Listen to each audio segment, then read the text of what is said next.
like coal, oil, and gas need to be replaced with energy from renewable sources such as green hydrogen, wind, or solar if carbon emissions are to be dramatically reduced.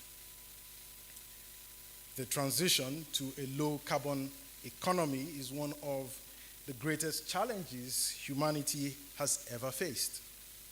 It calls for nothing less than a complete transformation of how we produce, access, consume energy, and move about. These drastic changes present both immense risks and opportunities for economies and communities around the world. These changes also need to be managed fairly to ensure that we do not further exacerbate the extreme inequalities that our communities continue to be faced with. For Nigeria, climate change is an existential threat. Its impact on our environmental and socio-economic systems is already compounding our fragility risks. Extreme weather patterns, fiercer, longer dry seasons, and shorter, more intense rainy seasons are exacerbating challenges confronting local communities. The depleting environmental resources in every part of the country pose serious human and food security challenges in the face of a rapidly growing population. Even at an optimistic warming trajectory of 1.5 degrees centigrade, Nigeria's climate challenge is projected to become even far more daunting. The country will bear significantly disproportionate vulnerability and adaptation burdens compared to most countries in the world. This is because the temperature increase in the country will be higher than the global mean due to our geographic location. We therefore need urgent, fair action to ensure that we are not confronted in the near future with a total catastrophe. With the population projected to balloon to 400 million by 2050, the stakes are high, not just for Nigeria, but for Africa and the rest of the world. Last month, Nigeria launched an energy transition plan that outlined the country's pathway to a low-carbon economy by 2060, and its leadership role in enabling a just and equitable climate future for Nigeria and for Africa. The ambitious plan highlights Nigeria's commitment to achieving net zero emissions while also ending energy poverty. In this plan, Nigeria seeks to lift 100 million people out of poverty, drive economic growth, and bring modern energy service to the entire population. Well, given that nearly 86% of Nigeria's export value is from fossil fuels, the global energy transition presents a Herculean challenge. The decarbonization of the global economy will trigger a decline in government revenues at a time when the country needs an estimated $410 billion above business as usual to fund its green transition. Nigeria must significantly improve its governance and stakeholder engagement if it is to successfully address this critical and existential challenge. Furthermore, the federal government must deepen consensus around its climate resilience agenda and galvanize collective action that is inclusive of women, youth, and marginalized communities, particularly extractive communities who will bear the cost of Nigeria's wasteful fuel policies for decades to come.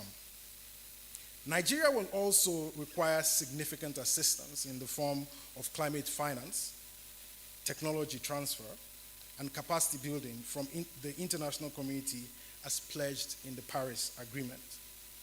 Today's public policy forum will explore strategies to address risks and maximize opportunities of a global and domestic energy transition to Nigeria's socioeconomic and energy sectors. This event will also feature the screening of After Oil, We Flourish, a poetic performance by renowned environmentalist Nimo Bassi.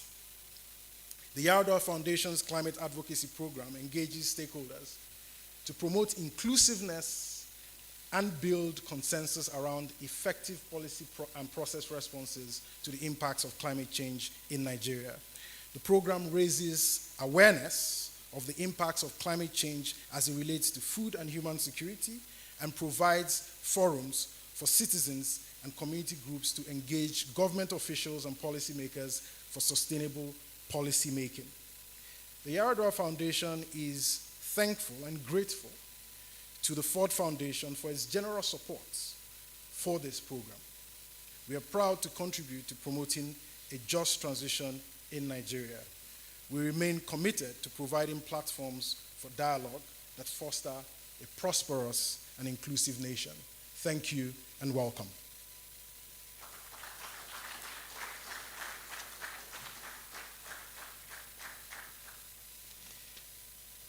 Well, I'm also the moderator for this event today, so I will continue my job from there. It's my pleasure to introduce the next speaker who will be delivering remarks. And she's Mrs. Cecile Tassin-Pelzer, Head of Cooperation, European Union Delegation to Nigeria and ECOWAS. Prior to her appointment, she served as the European Union delegate to Senegal and Mali, and as the regional cooperation team leader at the European Union delegation in Mauritius, Seychelles, and Comoros. She has also served in the capacity of the policy officer at DG Development, Budget Support and Economic Governance, team leader, Economics and Trade, team leader, Regional Integration, Trade, Culture, Justice, Non-State Actors, and desk officer, Relations with Council at General Secretariat at the European Union. She has a Master's of Art from the European College and University of Paris, Pantheon, Sorbonne. Please a round of applause as you welcome Mrs. Cecile Tassin-Pelzer.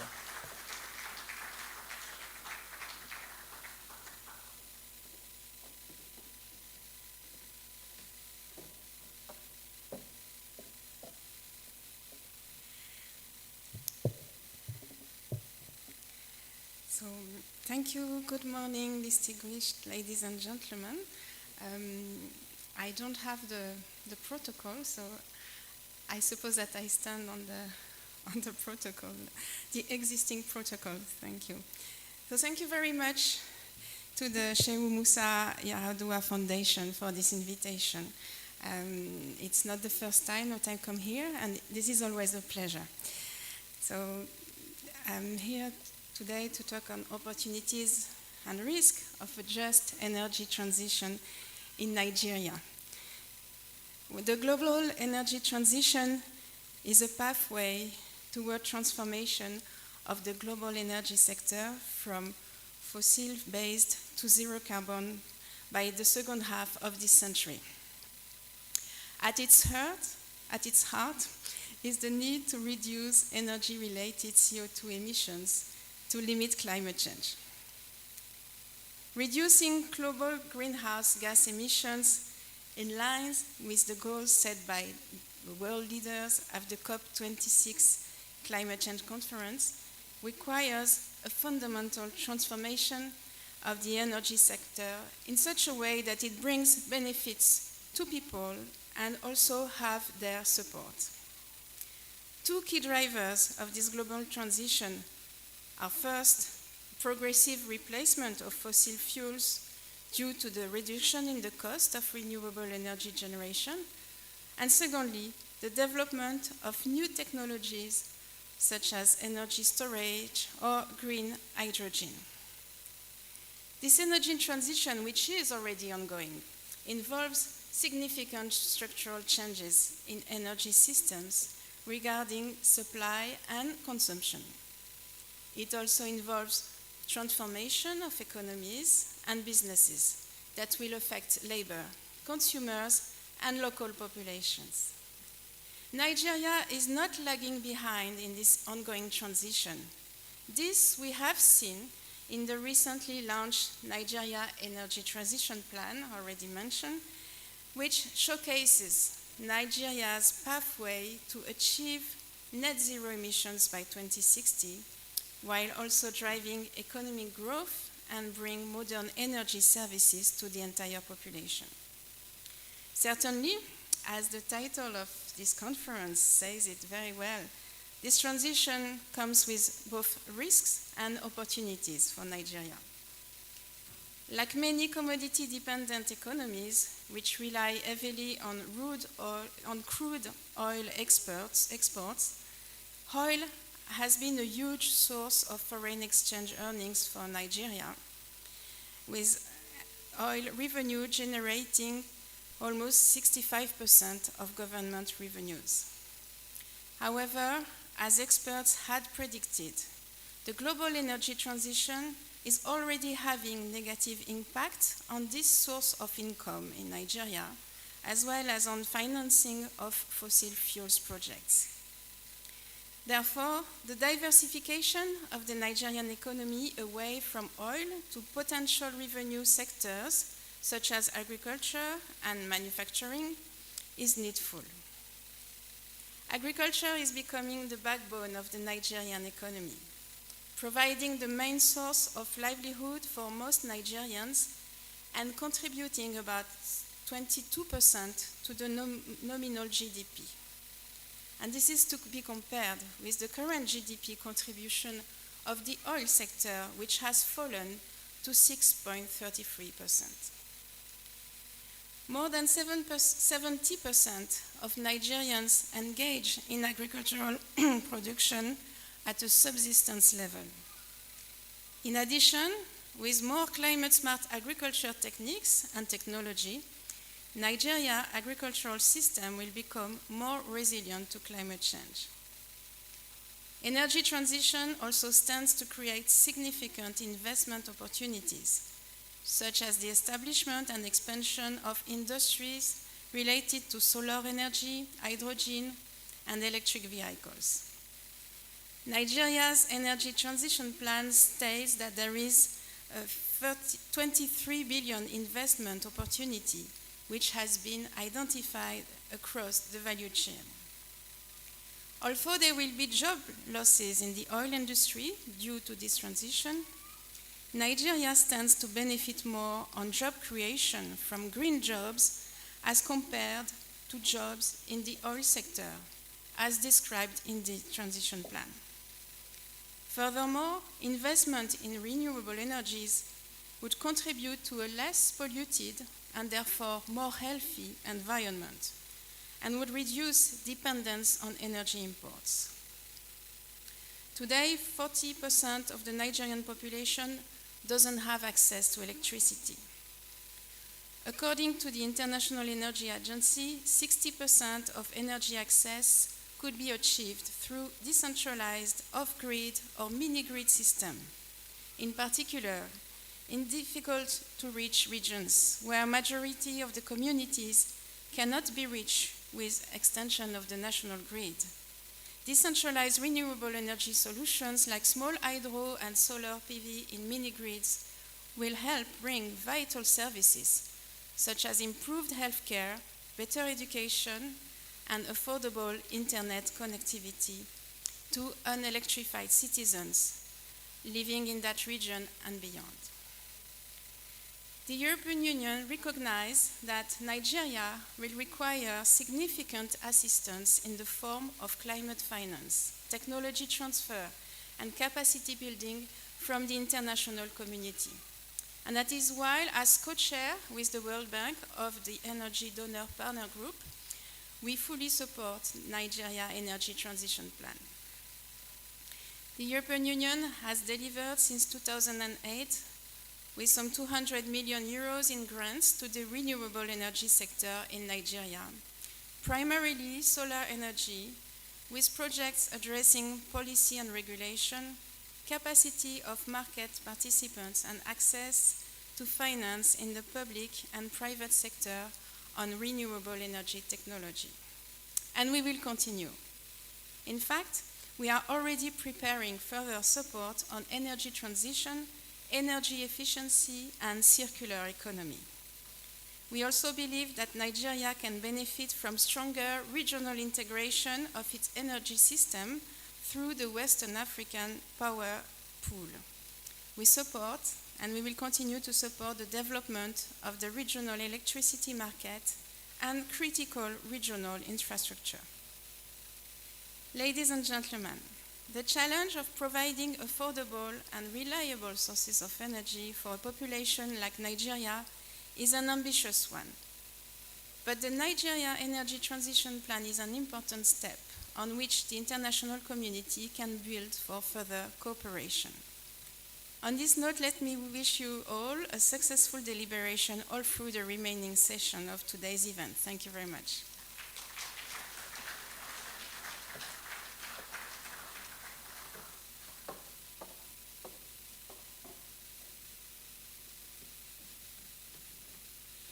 Please, a louder round of applause.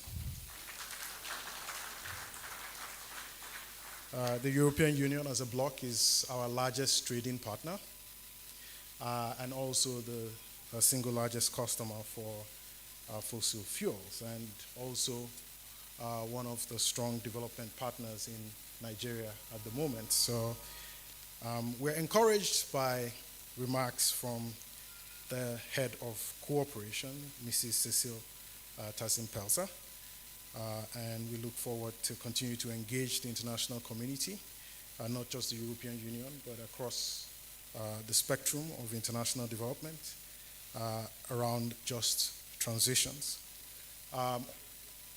As you have in your programs, we were expected to have Ambassador James Christophe here, but unfortunately he is absent because the Canadian High Commission is mourning the passing of Her Majesty Queen Elizabeth, and so they are unable to participate in any public functions.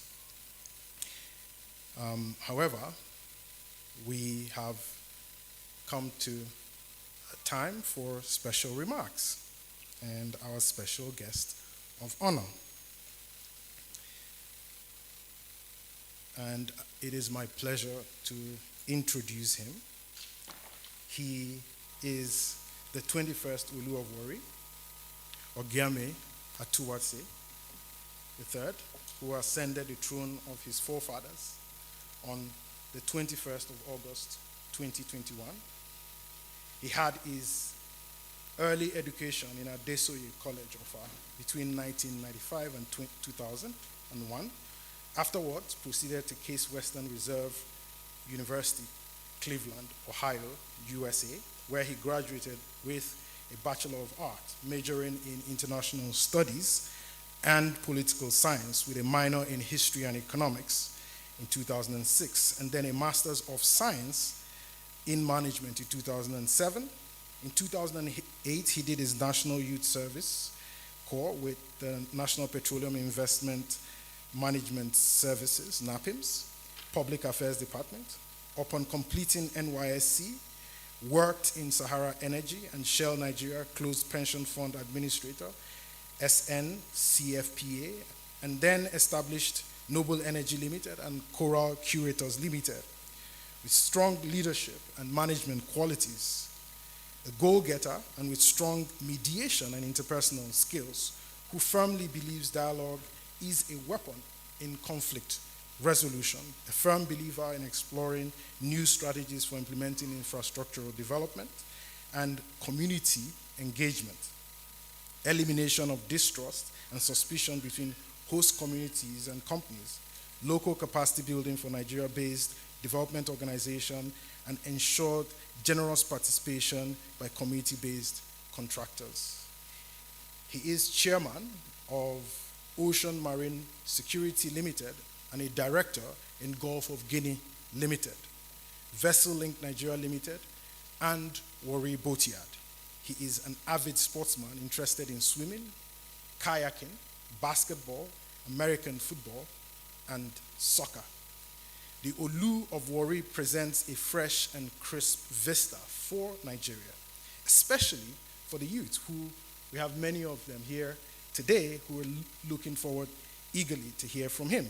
In a speech that carried remarkable power, the force of the Ogiame's personality, a force that only integrity and belief can give, created one of the greatest and most convincing speeches Nigeria has heard in a long time. In the coronation address,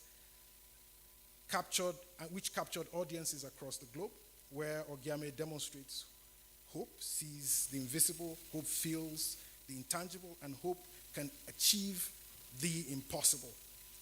The content of the address was rare, and is still rare and potent, and it is a voice crying in the wilderness of modern politics because it speaks clearly and unadorned of precisely what the peoples of the world are seeking, whether consciously or unconsciously. Ogiame Atuwatse III is a proud recipient of the Humanitarian Traditional Ruler of the Year Award 2022 at the just concluded Africa Industrial and Development Awards. He sets the tone for effective use of culture and democracy in the development of Warri Kingdom and of our entire society. Please, ladies and gentlemen, a round of applause as we welcome His Majesty.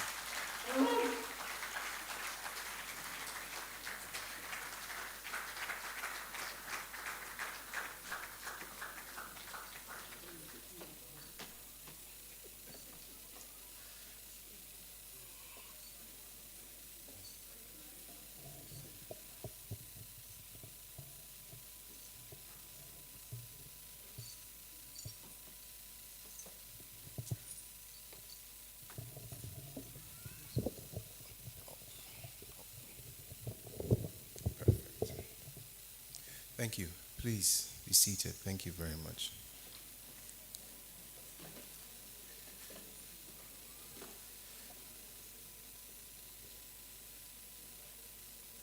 I think I will also be standing on the already established protocol.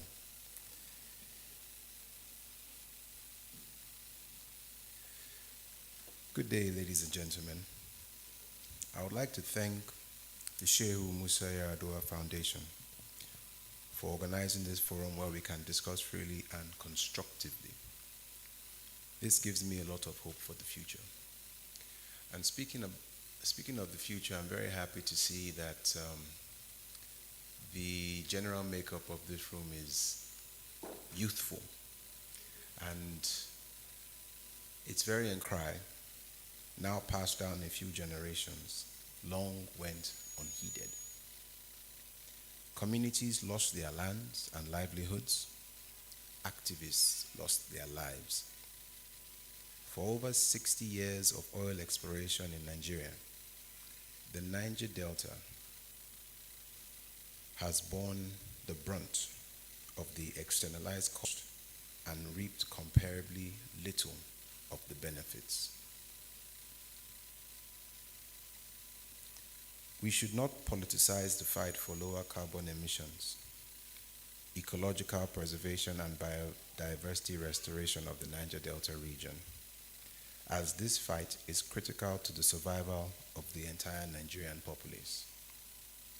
If the Amazon rainforest of Brazil, producing 20% of the Earth's oxygen, is referred to as the lungs of the Earth, the Niger Delta mangrove forest, which is the biggest in West Africa, is undoubtedly the lungs of Nigeria. So before I speak about shaping Nigeria's socio-economic future through a just transition to clean energy, I remember my people's past and our present. Today, I honor the sacrifices we have long made, and I raise my voice to ensure that the labors of our dear heroes are not in vain. As the world catches up to the impact of the detrimental global energy practices and excessive consumption, there is an increased urgency to protect the earth and the future of humanity. There is a global cry for just transition and the health of the people and the environment. In 2015, the UN's International Labour Organization advised that a just transition for all towards an environmentally sustainable economy needs to be well managed and should contribute to the goals of decent work for all, social inclusion, and the eradication of poverty. As we discuss Nigeria's post-oil socio-economic future, it is imperative that we keep the advice before us at all time. After all, the world has seen other energy transitions, from biomass to coal and from coal to oil. Unfortunately, those transitions resulted in worse economic outcomes for the already vulnerable communities. Which is why when I hear the phrase just transition, I focus on the word just. And I invite you all to do the same. The transition from oil to renewable energy and the net zero emissions must be a just one, not only in word, but in deed. Without prioritizing justness, we risk further harm to our people and our environment. Justness demands two key types of preparations from us. It demands that we center the people and communities that have been most affected by preparing them for the long-term impact of climate change. Secondly, it demands that we transition every Nigerian by ensuring equitable, renewable energy access, creating viable and sustainable livelihoods in an alternative energy industry, and rehabilitation of our environment. Certainly, this is the just transition that all Nigerians deserve. And after over 60 years of supplying the world with vast energy resources, this is the just transition that the Niger Delta deserves. Iwere land has suffered the ills of Nigeria's hydrocarbon dependence for over 60 years. Not only are we host to the oldest offshore field in Nigeria, Okan Field, Iwere land is one of the wealthiest hydrocarbon producing zones per square kilometer in the world. The carbon footprint left in our environment is alarming. It is only just for the developed countries to fulfill the Paris Agreement of remitting $100 billion per annum to developing countries, with the Nigerian government earmarking a sizable portion to extractive communities like Iwereland and her neighbors in the Niger Delta. In Iwere Kingdom, we are determined to maximize the opportunities of a global green transition. The redesigned Iwereland Economic Master Plan is premised on the inevitability of a post-oil future. Our plan envisions an economy based on wetland agriculture, aquaculture, and ecotourism. An economy supported by clean energy, transport, and communication infrastructure. As the leader of Iwereland, I ask the Nigerian government to keep Nigerians at the heart of its just transition. The success of our nation's energy transition plan will depend on how people-focused the implementation is. Therefore, the government must work closely with stakeholders beyond planning and policy making. We can speed up Nigeria's just transition by adopting a place-based approach that aligns the implementation of the National Energy Transition Plan with the community strategies like Iwereland's Economic Master Plan. I say place-based because community needs vary across Nigeria. Therefore, the government must work with individual communities to address energy poverty and other risks while identifying their unique opportunities and creating strategies to take advantage of them justly and equitably. This will require strong leadership at the subnational level, particularly in the Niger Delta, where most of the transition resources will come from. My people and I are prepared to offer this leadership. The Nigerian government must also take a bold stand globally to ensure that developed countries live up to their responsibility as agreed in the Paris Accord by fulfilling their pledge towards climate finance for developing nations. Last year, we welcomed the Just Transition Declaration signed by developing countries at the COP26 in Glasgow. It includes a commitment to support developing countries and emerging economies in achieving a just transition to clean and resilient growth pathways. The world has long benefited from Nigeria and Africa's energy resources, yet our continent has historically contributed less than 4% of greenhouse gas emissions. Unfortunately, this doesn't shield us from the effects of global warming. In fact, we are disproportionately affected, as the UN's Intergovernmental Panel on Climate Change 2022 report shows that Africa is warming faster than the global average. Our people are more exposed to acute energy, food, and water insecurity. Our government must push for action, not mere commitments. But this is not a call for handouts. This is a call for justice and accountability. And it is a critical call because Africa will play a key role in combating global warming. In fact, I'll take that again. And because Africa will play a key role in combating climate change. For example, the Niger Delta is home to the second largest swamp forest in Africa, making it a critical biodiversity hotspot and a carbon sink in combating climate change.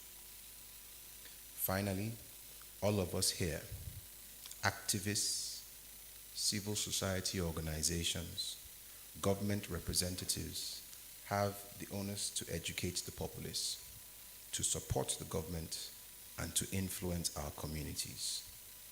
For many right now, a transition implies an uncertain future. But the reality is that fossil fuel exploitation has already done harm and will continue to harm the future unless we are proactive and firm. We must not be so invested in maintaining the already failing status quo that we jeopardize the future out of fear. Our transition to renewable energy is not something to be left to only Nigerians who can afford solar power or other renewable sources. That will not be nearly enough. It is time for us to take a stand for Nigeria's future. The environmental and socio-economic impact of fossil fuel exploration in Nigeria exists beyond statistics. It is stamped in our polluted land. My people carry the scars in our bodies. So towards a just transition, we must work towards redressing the wrongs of the past and securing a healthier and more equitable future. This is a journey to the future my people have long prayed for, and we welcome it wholeheartedly. Thank you all for listening.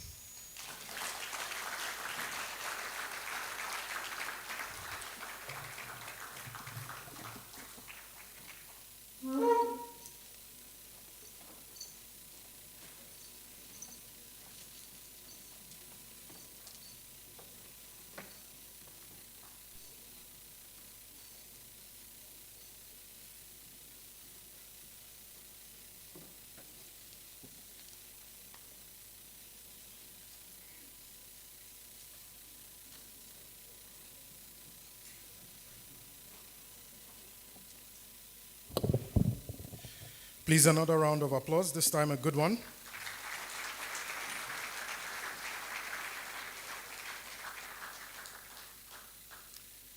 very strong, visionary, and passionate words from His Majesty, Ogiame Atuatse III, Olu of Warri. And I hope that we all paid very rapt attention and even took notes. I certainly did. Now, it is my pleasure to introduce the next special remarks today. And the special remarks will come from the Honorable Minister of State for Niger Delta Affairs. She's ably represented today by Dr. Faisal, who is going to be introduced at the moment. He'll be coming up.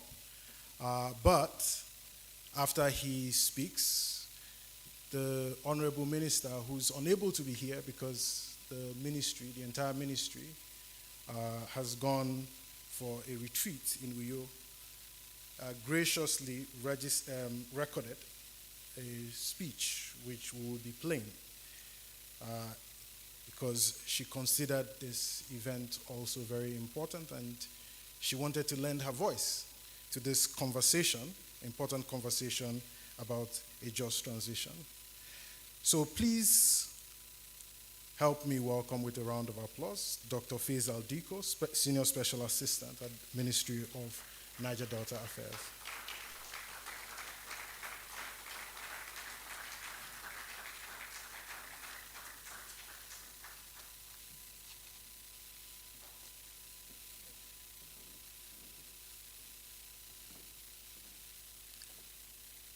Good morning. I would also like to stand on all existing protocols. As I've been introduced, my name is Dr. Faisal Diko. I am the Special Technical Assistant to the Honorable Minister of State, Her Excellency Barrister Sharon Kezo. As you've heard from Amara, she would have loved to be here, but for other official engagements. However, she has asked me to represent her because she feels this particular forum is very important and is coming at a very critical stage in the development of Nigeria's energy transition plan. We would like to thank the organizers who have done very well in organizing this event, the Yar'Adua Foundation, Ford Foundation, and HOMEF. The Honorable Minister of State, other relevant stakeholders were able to put together a fantastic energy transition plan for the country, which was presented to the Federal Executive Council earlier in the year and was graciously approved by Mr. President. This has defined a clear pathway for Nigeria to be able to achieve net zero carbon emissions by the year 2060. I personally have been part of her team, and we've been involved in several discussions with several development partners, including the United States Department of Energy, the European Commission, and other several development partners who are willing to participate to help Nigeria in achieving this energy transition. However, the key component of the transition is that it has to be just, because for Nigeria, we hope to use gas, our transition fuel, which we have large reserves of, and which can be useful in speeding up this transition. So without taking much of your time, I would call on the organizers to please play the pre-recorded video message by the Honorable Minister of State. Thank you for your time.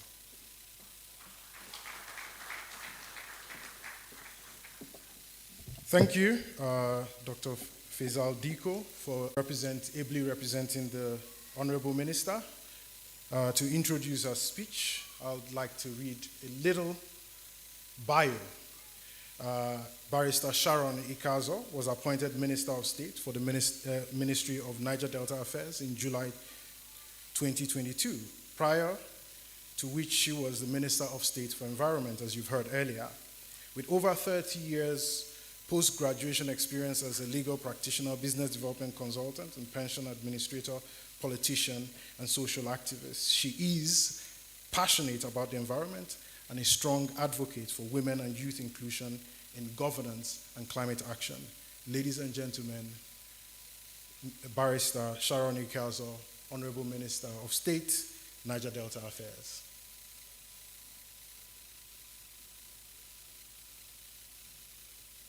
Your Royal Majesty, the Olu of Warri, the Canadian Ambassador, the Head of European Union, the Ministers of the Federal Republic of Nigeria who are here today, the Director of Health of Mother Earth Foundation, and the Director General of the Yar'Adua Center.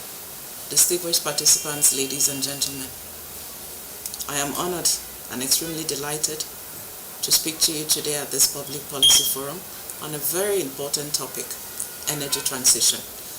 I thank the Yar'Adua Center for the invitation and for hosting today's policy dialogue with the title of Towards a Just Transition in Nigeria, Opportunities and Risks. The energy transition is a pathway that will provide a transformation of global energy sector from fossil-based to zero carbon, and at its heart is the need to reduce energy-related carbon emissions and to limit climate change to meet the goals of the Paris Agreement, of which Nigeria is signatory. Over the next decade, every aspect of national energy system is expected to be affected by changes in climate and energy policy. Financing, continuous technologies advancements, and shifts in energy supply and demand. Thus, energy transition can no longer be limited to incremental steps. It must be a transformational effort, a system overhaul based on rapid upscaling and implementation of all available technologies to innovate for the future, and the time is now. The emerging energy system must promote resilient economic. Nigeria, at its core, the three objectives of achieving universal access to energy by 2030, net zero emissions by 2020, realization to alleviate poverty and drive economic growth. Whilst this plan has given a roadmap with which we can accelerate our transition, it also has highlighted the scale of efforts that are required and the opportunities that are contained thereof. Transformation of the energy sector offers so many opportunities for sustained economic development, social inclusion, energy security, improved health, job creation, and other societal benefits. It's the Nigerian carbon neutrality pathway, the rapid ramp-up of electrification and other decarbonization activities to meet emission reduction goals requires the uptake of gas. Thus, gas is our transition fuel, and this is one of the major takeaways of Nigeria's energy transition plan. Nigerians have been concerned about the implications of the energy transition for an economy largely dependent on oil and gas, especially in terms of employment. But please note that the economic and social development goals were centered in the design of our energy transition plan. The analysis shows that the net zero scenario will result in significant net job creation of renewables at scale, and as well as acting as transitionary technology in the form of LPG to address the nation's clean cooking deficit. Consequently, the commercialization of gas is a priority for the federal government, and we expect that gas consumption will grow by 30% above the 2020 baseline by the year 2030. And this will be before declining by about 60% as we approach our 2060 deadline for carbon neutrality. Our energy transition plan is also aligned with the Niger Delta Action Plan, particularly in encouraging investment in people and infrastructure to create sustainable communities and improve access to electricity and modern transportation networks. The ministry believes that while climate change is a defining challenge of our time, the green transition represents immense and immeasurable opportunities for Nigeria. The Ministry of the Niger Delta welcomes investments, finance, technology, and capacity building support for the Niger Delta region to facilitate a just and equitable transition. It is critical that the private sector, development partners, donor agencies now rally behind these efforts to support the transition of Africa's largest economy towards a greener, cleaner, and more prosperous future for all our people. Our Ministry of the Niger Delta Affairs will continue to engage with stakeholders in the Niger Delta to ensure that the inevitable transition is fair and inclusive for all categories of our citizens. Thank you once again for this kind invitation to speak on this issue, and I look forward to the partnerships that will evolve from this policy dialogue. Thank you once again.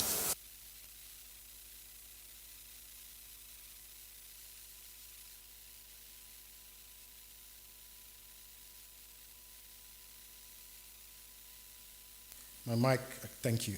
Thank you, Honorable Minister of State for Niger Delta Affairs, for those remarks. And we look forward to the partnerships that will evolve. And we also look forward to holding government accountable to its commitments to a just transition, particularly in the Niger Delta. We don't have our keynote address as well, because the Honorable Minister of Environment is unavoidably absent. But we have our keynote video. So I would like to introduce the video that we're about to watch, which was produced in partnership with Health of Mother Earth Foundation. It's a poem written and performed by Nimo Basi. I hope I pronounced the name correctly. And so it features the challenges in the Niger Delta, and it speaks of hope. After oil, we flourish. Ladies and gentlemen.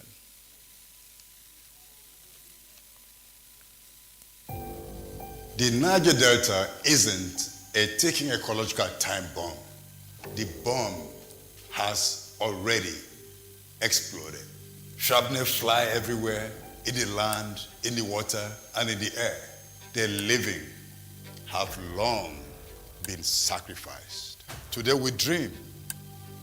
We dream of a delta teeming with fish and diverse seafoods. We dream of a delta with sparkling, clean creeks, streams, rivers, and the sea. We dream of creeks that mirrored and echoed our joy. We dream of mangroves whose stately roots held our ground and brought us fish. We dream of days when we paddled to the tunes of beautiful songs. We dream of songs of health since replaced by songs of survival and death. 60 years ago, when oil was found in commercial quantities, there was joy and plenty of dreams sold on tales of shiny homes, hospitals, and schools, regaled with tales of the banishment of hunger and sundry value additions to our bustling harvest. We danced, celebrated, quaffed palm wine, and sacrificed some goats. We had no clue that we were next in line to be sacrificed. The footprint of oil had already been stamped on these shores, but that oil fight was over palm oil. With palm slap jaws and foreign merchants and mercenaries burnt down Akassa way back in 1895, as frontmen refused the middlemen and exploited the market with no sense of responsibility or accountability. Fast forward to 1995, and the gallows of the Port Harcourt prison swung and choked Ken Saro-Wiwa, a man of peace, and other top Ogoni leaders, and several more raped, maimed, sacked at the pleasure of the jackboots and the drillers, empowered by warlords that ultimately threw up warlords. The prophet decried the ecological assault on his community. He foresaw the days when the polluters would be in the dock, and the docks have since come calling. You cannot hide oil spills by turning the soil or burning our forests and creeks. Once upon a time, Port Harcourt was a garden city, a place of gardens, of beauty, of a good life and dance. Today, Port Harcourt is the soot city, covered by a blanket of black carbon, from gas flares, decrepit refineries, and heinous bush refineries. Before COVID-19, social distancing banished handshakes. Who could dare shake hands coated by soot? Throats choked, lungs filled, you could hardly whisper a salutation. The soot knows no geographic limits. While the mafia stoke their deadly fires and the security forces jointly smash and light their own fires, annihilating our swamps and creeks and streams. The soot suits no one. Chicks choke, adults suffocate, babies are born ahead of time. Many die ahead of their time because some people think of cash and nothing about the people or the land. Because some folks care nothing of the fact that we all share the same toxic air. Sad, isn't it, that the Niger Delta, once one of the cleanest places on planet Earth, has become one of the most polluted places on Earth. Gas flares, oil spills, well blowouts, flaming production platforms and ships, rotten pipelines, as irresponsible polluters and their collaborators point oily fingers at the victims. While oil is siphoned, it came crude from the surface of the creek as medicine for convulsions. Welcome to the Niger Delta, where thanks for the exploitation of fossil fuels and crass neglect, funerals are now routine festivals as children become elders because pollution has stolen their parents. But dreams don't die when we dream awake. Look at the horizon, we see hope. We see a once beaten people liberated, standing for self-determination. Breaking the claws of oppression, we see the linking of hands and the stomping of feet to the rhythms of hope. As our mothers replant the mangroves and the polluters decommission their death traps and the periwinkles and oysters return, and the world wakes to the truth that the days of fossil fuels must now be fossilized. The Niger Delta isn't a ticking ecological time bomb. The bomb has already exploded. But we are here, the harms inflicted, repaired by a people determined to live on the land, in the water, and on the air. We are the living, long committed to telling a story of resilience and self-determination. Morning comes after oil.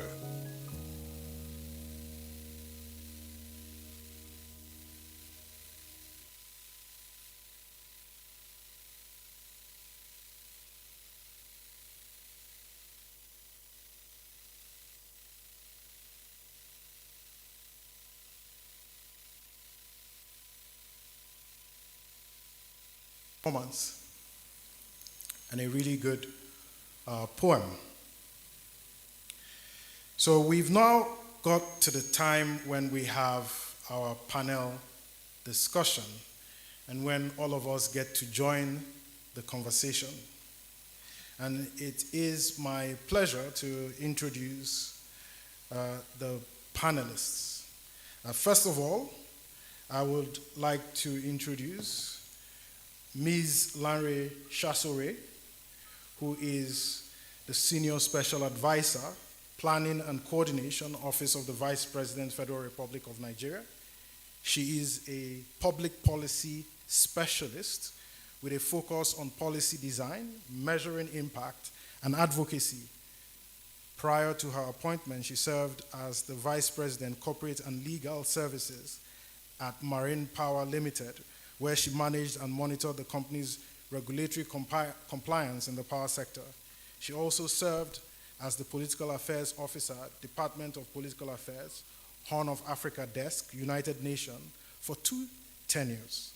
Program Coordinator, the Orderly Society Trust, Legal and Judicial System Officer, United Nations, Political Affairs Officer, United Nations Mission in Liberia. Lanre has vast experience in building nonprofits, corporate social responsibility, and cultural programs. She volunteered as the prize coordinator for the Golden Baobab in 2011, Volunteer Conference Planning Committee for the Kuramu Conference Series in 2012, and the Volunteer Event Secretary for Legacy in 1995. She holds a Bachelor of Law from the Nigerian Law School, a Master's degree in International Law and Legal Studies, University of Law, and a bachelor's degree from University of Buckingham. Please a round of applause as she comes to take her seat.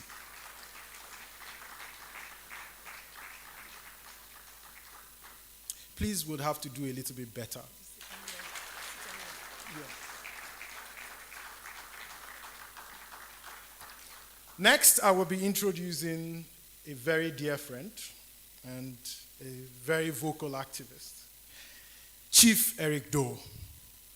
Chief Eric Doe is an Ogoni activist. His family were victims of the Shell oil spillage of 2003 and 2004, which left them and hundreds of Ogoni people with destroyed property, livestock, and health problems. He took up that struggle for justice at the demise of his father to ensure that justice was served. He spent 13 years in the process, but eventually he got justice. Since then, he's become an activist, and you would hear from him today, an activist for justice for the people of Ogoni and the people of the Niger Delta. Please, a round of applause for Chief Eric Doe.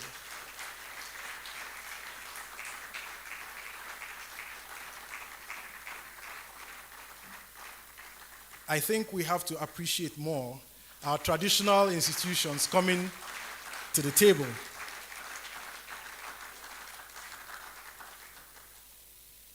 It's also my pleasure to welcome and invite to the panel Ms. Ifeoma Malo, who I've known for many years and who has been in this struggle for climate resilience and power for all. Ms. Malo is the co-founder and chief executive officer of Cleantech of Nigeria. She is an organizational management, programming, and policy expert with work experience in government relations and stakeholder management, business negotiations, and corporate restructuring. Her competence also includes design thinking, deal structuring, and building sustainable organizations. She has served in various capacities in the energy sector in Nigeria. She was country director, Nigeria Power for All, senior advisor, legal, regulatory, and stakeholder engagement, Power Hive, senior consultant at the Solar Nigerian program, and Nigerian Infrastructure Advisory Facility, which was a program of UK aid, senior technical advisor, policy, regulatory, and partnership to the Honorable Minister of Power at the Federal Ministry of Power. She was also senior advisor to the Chief Executive Officer at the Nigerian Electricity Regulatory Commission. Ifeoma has a Master of Laws and Development, International Law from Harvard University. She also has a Master of Laws and Bachelor of Laws from the University of Ibadan. Please, a round of applause.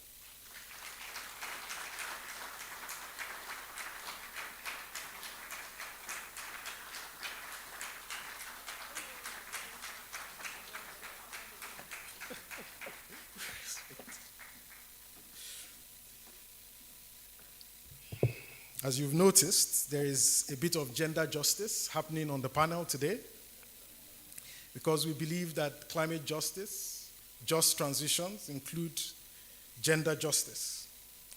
It's also my pleasure to welcome a loud, prominent, strong, and passionate voice from the community, Mrs. Wada Ayibakuro. Mrs. Wada is a women leader and a community interventions to issues affecting her community. Mrs. Wada is an indigene of Ikarama community in Bayelsa State that has been drastically affected by oil spillage, but also by coastal erosion. She leads women in her community to demand inclusion of women as actors and beneficiaries and decision makers in addressing environmental justice and climate resilience in the Niger Delta. Please, a round of applause for her.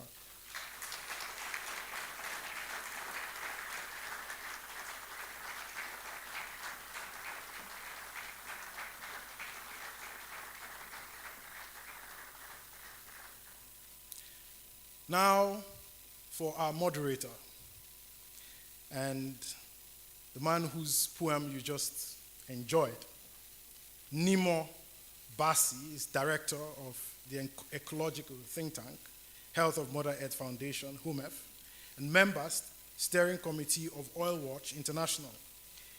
He was chair of Friends of the Earth International from 2008 to 2012, executive director of Environmental Rights Action from 1993 to 2013.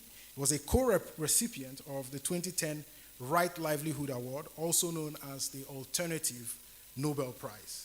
In 2012, he received the RAFTO Human Rights Award. In 2014, he received Nigeria's national honor as member of the Federal Republic, MFR, in recognition of his environmental activists.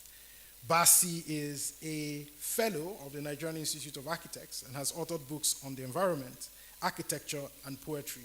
His books include We Thought It Was Oil, But It Was Blood. Poetry. This was published in 2002.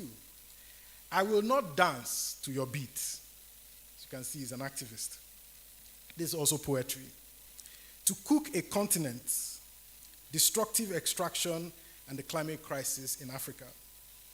Oil Politics and Echoes of Ecological War. This was in 2016. In 2020, he co-authored a compilation of short stories on the pandemic called A Walk in the Curfew. Please, ladies and gentlemen, a round of applause for our moderator.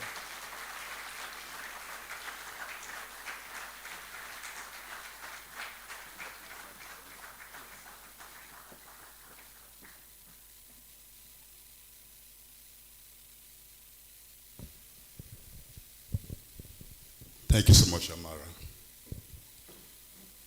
Your Royal Majesty, all other protocols duly observed. What a beautiful panel we have here today on this very critical subject. We have policy, someone from the policy level, for an energy supply expert, and we have strong voices from the community. Then, of course, we're all here to be a part of this conversation. I want to thank the Yar'Adua Foundation for putting this together, and also thanks very especially the Olu of Warri for that very powerful and passionate speech. The comments by the Minister of State were also on point, and we all do know that we're having a very serious energy crisis in Nigeria. I don't think we need to be reminded of that. But then the transition plan has been, energy transition plan has been launched and announced. And today we want to make sense, to get a sense, to understand exactly what that is all about. And maybe also we're going to have chance to have questions from the audience, and you could also seek clarifications where certain things are not very clear. We've heard that the energy transition would be such that would provide energy access to all, to all. And I know you're keeping your fingers crossed to see whether can that be possible. But this is the plan. And then there's a very contentious plan, contentious to some of us, of decarbonization in a way that would lead to net zero. We're going to hear exactly what this net zero is all about. And then the energy transition is also going to lead to industrialization. So we have a lot on the plate, a lot to hope for. And of course, it's also legitimate to have doubts. And doubts are meant to be cleared and explained. So today I'll be asking a few questions to the panelists. And if the response deserves a follow-up, there will be follow-ups. I mean, when I say this, I mean if it's not very clear to me as the moderator, I would speak on your behalf and ask further questions. So I'm going to start with the top level, our guest here from the office of the Vice President, Shashore.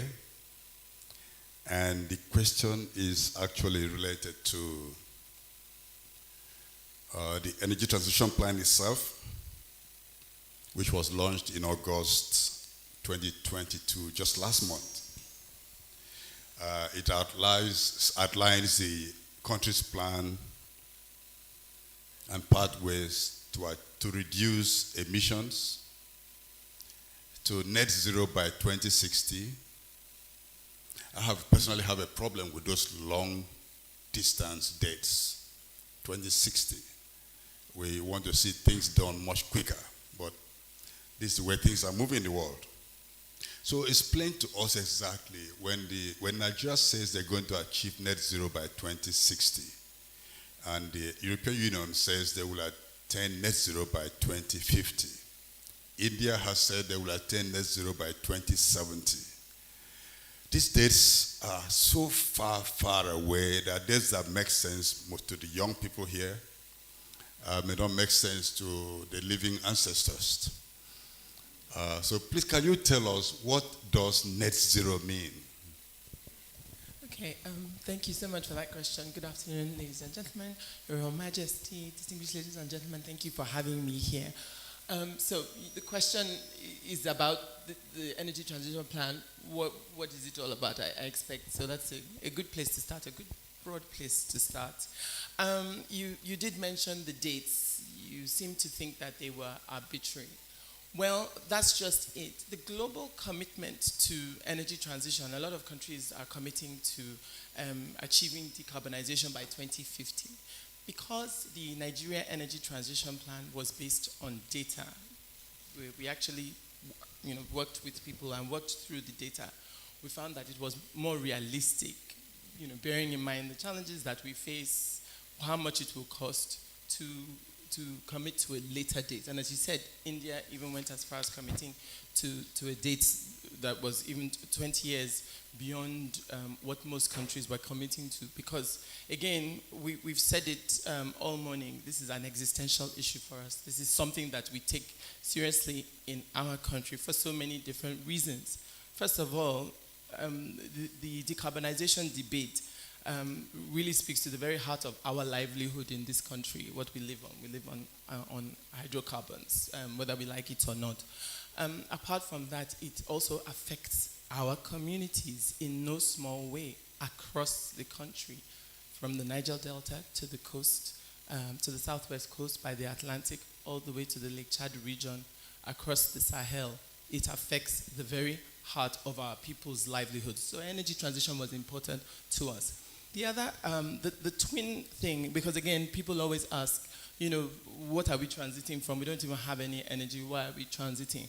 And this is very important, and I'd very much like all of us in society to get behind this idea, because the Nigeria Energy Transition Plan is supposed to help us achieve two things at the same time. Decarbonization for sure by 2060, but the other thing which I think is important for us is energy access. We have the highest number of people without access to energy in the world, 90 million people.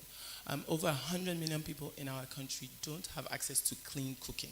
That means we're using coal, we're using wood fuel, and that results in several million deaths a year. I forget the number, but I'll try to remember before the end of this afternoon. So the twin goals of it is to help us achieve energy access, because if we improve our access to energy, it will improve our livelihoods, it will improve our way of life, it will improve economic prosperity for us, it will support jobs, it will support industrialization, which is really a key goal of countries like ours, on the one hand. And we will also meet our global commitments to decarbonization. And decarbonization means that our communities who have been abused and basically living in trauma these last 60, 70 years will achieve the peace that we've been looking for in terms of rural livelihoods. Fishermen will be able to work properly, farming will be improved, our yields will be improved, our cattle will have water to drink and similar. So I hope that this sets the scene and helps us have a better appreciation for the energy transition plan and how much we'd really like all of society to get behind it. And just to say that you can go to energytransition.gov.ng to learn more about the plan. Thank you for that response. But I'm still coming back to you. Now, when we speak about net zero, by a layman's understanding, it doesn't mean that pollution will stop. It means polluting activities will continue, but you're going to do something else to offset that pollution. For example, the factories in Europe will keep on releasing carbon into the atmosphere, but the trees in Cross River State, Nigeria, will absorb equivalent of that carbon. And so in Nigeria, we continue flaring gas, for example, and then we could build a plant tree somewhere else to absorb the equivalent of the carbon being produced from gas flaring. So when you do the mathematics, the carbon produced by gas flaring is taken care of by the carbon absorbed by tree. So you have net zero without changing anything really. Is this what net zero means? No, thank you so much, actually. Just to clarify, so the Nigeria Energy Transition Plan covers about 5 sectors. So power, oil and gas, transport, buildings, and something else, which will come to me. But anyway, so it covers these 5 sectors. And what it does, as I said previously, it uses data to show how we will increase our use of gas and therefore increase the power that we are using by a certain date. So by 2035, the intention is that we prioritize the use of gas, because we have a lot of gas in this country, and gas is cleaner fuel for us. So it's really about us. So it's not so much vis-a-vis other countries and offsetting what they will do. It says that countries like ours who have a lot of gas, which is in fact cleaner fuel than what we are currently using. A lot of us are using diesel and petrol to produce power, for example, for industry and also for our use at home. We would like to transit from using diesel. In some countries it's coal. In India it's coal. In South Africa they're using coal. We are using diesel, we're using petrol mostly. We want to move from that to using gas, which is clean. We want to move from using wood fuel and coal to cook to using gas and ultimately electricity to cook by the year 2060. So it shows you how we will move from where we are today to a net zero situation in 2060, ultimately electrifying our power sector, also increasing the use of renewables as well. There's a plan to produce 5.3 gigawatts of renewable energy, solar, in fact, every year between now and 2060. So the idea is that we will increase gas. I think everybody knows, I think we have about 6 megawatts of power being generated, which is nothing. We need, I think, 42 gigawatts. So we need to increase that and then start to introduce more renewables by the year 2035, even though we're also working towards using renewable energy now. Thank you so much. Just to remind our audience that the just transition is about climate change. And the transition is inevitable, whether we're ready or not. The world is going to, from dependence on fossil fuels to renewable energy, some other form of energy, whether we are ready or not. But what is not inevitable is the justice. We say just transition is inevitable, but the justice is not. And so our challenge is to ensure that the transition does not only just happen, but that it is just. And this was echoed in all the initial statements we heard this morning, and we're hoping that we're going to go forward with that. So I'm very happy now to move to the energy expert, the Executive Director of Clean Tech Hub, Mrs. Ifoma Malo. And now, what I would like you to help us get a hang on is whether this energy transition package that Nigeria has announced, how do you believe, or how would it affect our economy? Would it bring about an economic system that is respectful of nature, or would it be one that seeks to commodify nature, to make nature something you put on the market shelf? How would it help us to build a truly green economy? Thank you, Nemo. Let me also go back to the question that you were asking Larry about net zero. I think you're very correct in your articulation of net zero, meaning that there has to be some sort of trade-off. Trade-off between who is polluting more versus who's polluting less. And I know that that's where a lot of activists tend to have issues with the conversations or the nomenclature around net zero and the framing of decarbonization right now. So you're correct in that. But when you look at the Nigerian just transition plan, energy transition plan, it is a very ambitious plan. And it is right to be ambitious, because what you said earlier about this energy transition happening anyway is already happening. So it is important that Nigeria is a part of that conversation even today.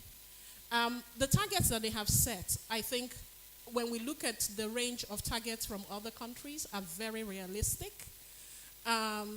Because even wealthier countries and countries that have everything it takes to achieve net zero today are setting these sort of targets, saying that they need time to transition both their people and their economy to something that is much more sustainable. So for those of us in countries that are still developing and don't have all of those infrastructure, there is a case to be made that we need time also to transition. But then the question that you're asking about what the benefits are for us, here is how I'll frame it, even though I don't work for the government.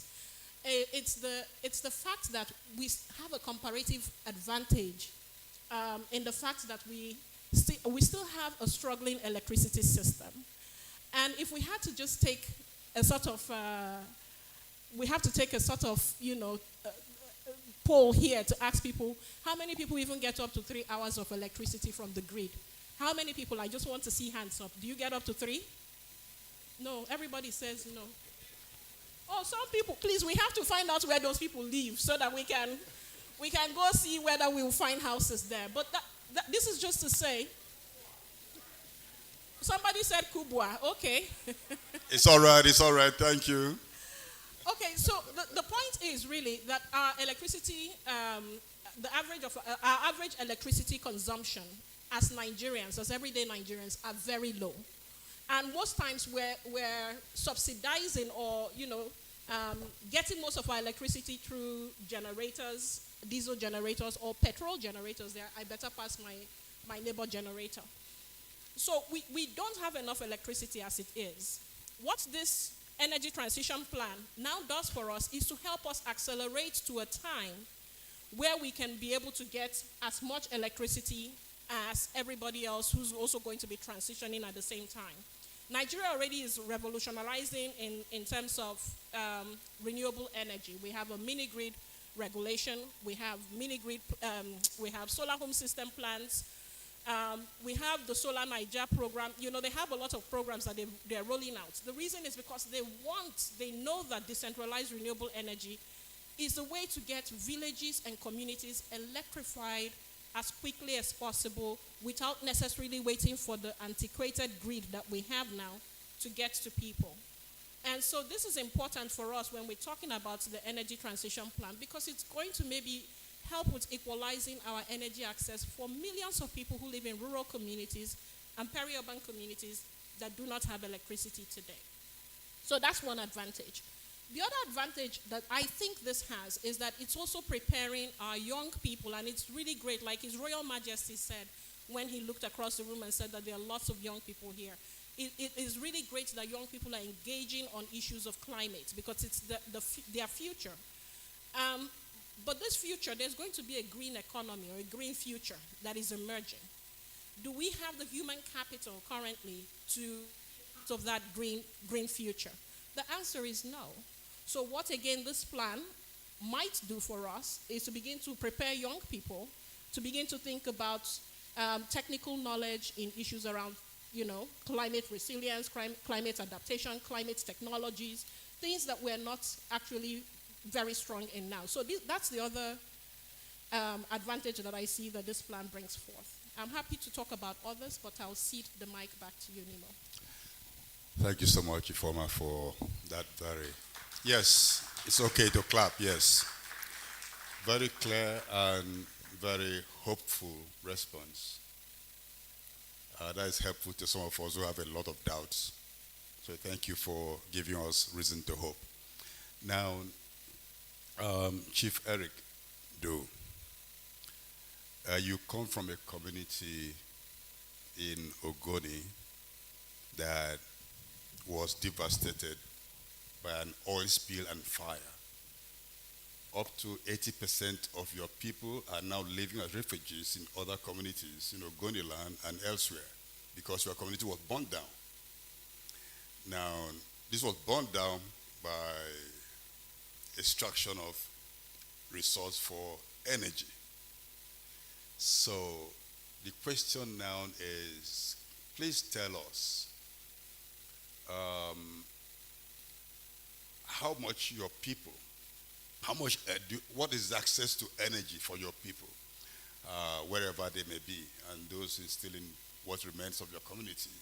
To what level are they having sufficient energy or they don't have at all? And generally let us know how is life with regard to productivity. Thank you so much. With much respect to His Majesty and those who coordinated this program,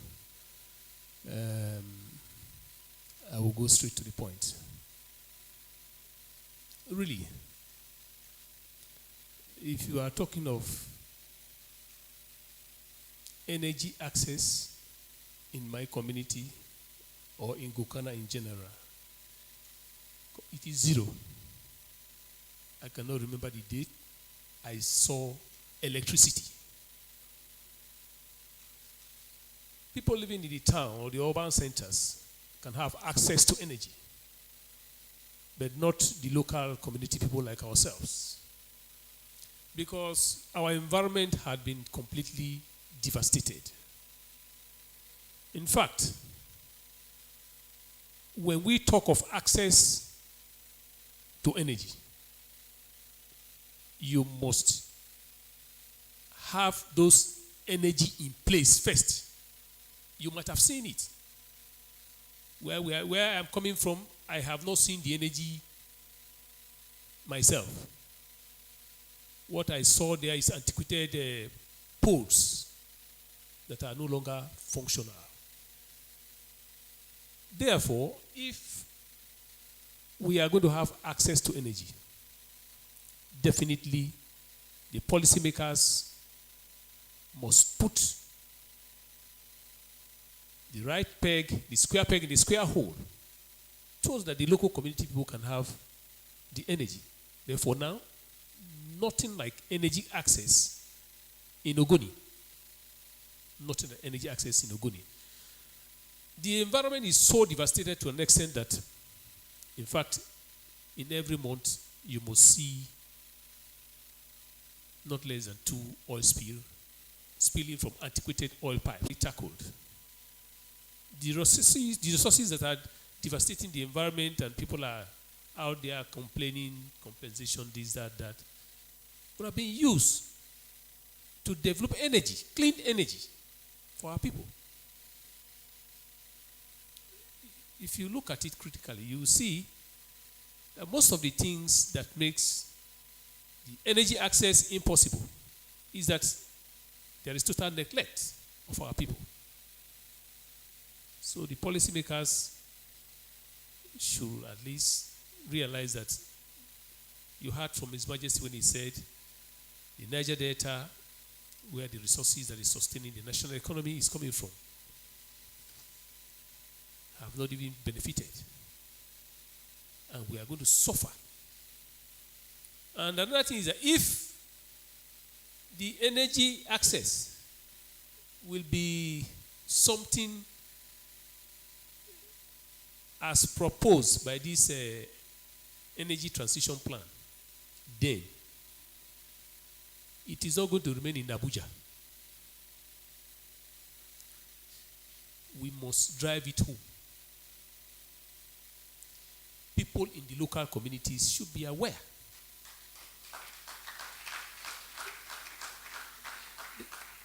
Because I have the opportunity to communicate to the entire Ogoni people or to other Niger Delta communities within my environment. But if the campaign is shifted down to the local villages where our teaming youths are, then our youth will now buy into the renewable energy stuff, and they will think wisely. If only the government can boast their technological advancement, because only them cannot go to higher institutions or go to anywhere to acquire this technological advancement into renewable energy. But if the government will now shift some of the fund earmarked for this transition to transform our youths technologically, then we are going to have access to energy. Thank you. Thank you so much, Chief Eric Du. You made a very strong point, which the audience also acknowledged, that the energy transition plan is not something that must be launched on television or in state houses, but it must get down to the communities so that everybody will be carried along. Now, I'm coming to you, Mrs. Wada Ayibakuro. You come from a community in Bayelsa State that has the highest frequency of oil spills in the Niger Delta by our estimates. Now, we've seen that the last time I visited your community, one of the young men there tried to build a fish pond, got equipment to drill, to dig up the swamp, and instead of water, oil was coming out. Oil from an old oil spill that was never cleaned up. Now, so at that, a lot of energy is being expended without getting good results. But that was for a young man. Now, I would like you to tell us, madam, whether you see what is coming may bring something change to something positive, and how would it help the young girls and women to have better access to energy, as good an access to energy as the men. What would you have to say about this?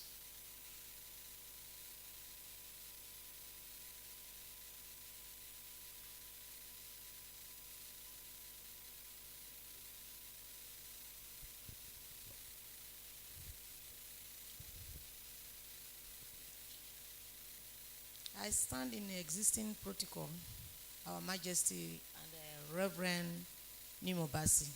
Thank you all. According to the question, the way I look at it, the energy aspect of it, really, in the rural areas, we are suffering a lot because we are not access to have the clean energy, and the whole area is being polluted. For that sake, my answer, I will only plead with the government, with the polluters, which is the companies that are polluting the areas, to give us renewable energy. Whenever I heard about this energy of 18, it reminds me of our olden days, which is when we normally go to farming with our mothers and fishing. We have clean areas, well-green, clean areas, feeding fine, having much harvest, like that, because the place is not, it wasn't polluted like today. But now, presently, every area is being polluted. Even if we farm, it no longer yields well. I kept something to come and show to you people, but else I forgot it. Like, for an example, the pepper that we plant, you will only harvest once, but instead of green color, it turned to yellow. That shows that the area is being real damaged. And how do we now feed? And how do we train our children? How do we continue with this condition? And the youths that are coming up, our children, theirs are more worse. So the way I look at it, in my own perspective, I see that the government, both the polluters, will put heads together to clean up the areas, and the polluting system should be somehow lesser. Because sometimes when it is even corrosion, they said it's a sabotage. And we have no voice. We have nothing to say. If not of the help of the NGOs, Reverend Mubasi, OMF, ERA, and Kio Briggs, and so many NGOs that have been going there to this different kind of suffering, which I cannot explain all, because I will not be the only person that will speak. So what I am saying is that the polluters should help us to less their polluting system and to come up with a renewable energy in a way that is by cleaning up the areas for us and remediating the soil that has been already destroyed by crude. Thereby, we can have a really nice renewable energy. If it is not continuing again, if it has a control, not as before or now again, I think we can have a better result. That is my own view of it. Thank you so much. Thank you so much. It's really true from what you've said. If the land is destroyed, the water is polluted, you cannot fish, you can't farm, you don't have the economic means. It's difficult, really, to benefit from whatever energy we are transiting to, because no matter what, it's not going to be free. You still need some resources to be able to engage. And if the men have less, the women are affected much more than the men. Yes. So you have to work 2 times what the men do to be able to have the same access. So thank you so much for letting us know a bit about how difficult life is in your community. And I think what you've done, you've also made a call on the government, and as you said, the polluters, some of whom are trying to divest and avoid responsibility. So you are calling on the government to do something to help you. So it's just a natural time for me to come back to Lanre, who is from government. Somebody once said we're all in government, but some people are more in government than all of us. So now this transition plan has laid out a huge budget. It requires a lot of finance to come to pass.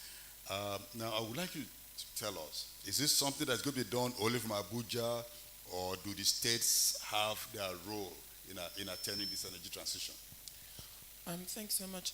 So you asked the question, is it something that's just going to be done in Abuja? Other speakers have also talked about the communities, getting information to them and sharing it. That's exactly the point of the energy transition plan. His Royal Majesty talked about keeping Nigeria at the heart of a just energy transition, and that's exactly it. We are prioritizing our people. We are prioritizing jobs for our people. We are prioritizing energy for our people. We are prioritizing clean cooking so that they are healthy and they are safe for all of our people.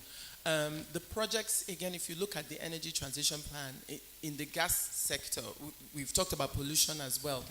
In addition, as we are working towards getting energy access to people, there will be projects in there that address capturing gas flaring as well, which is a source of pollution, because we need the gas. Because at the moment, the gas that we're not exploring enough gas that we can use to replace the diesel and the petrol that we're using.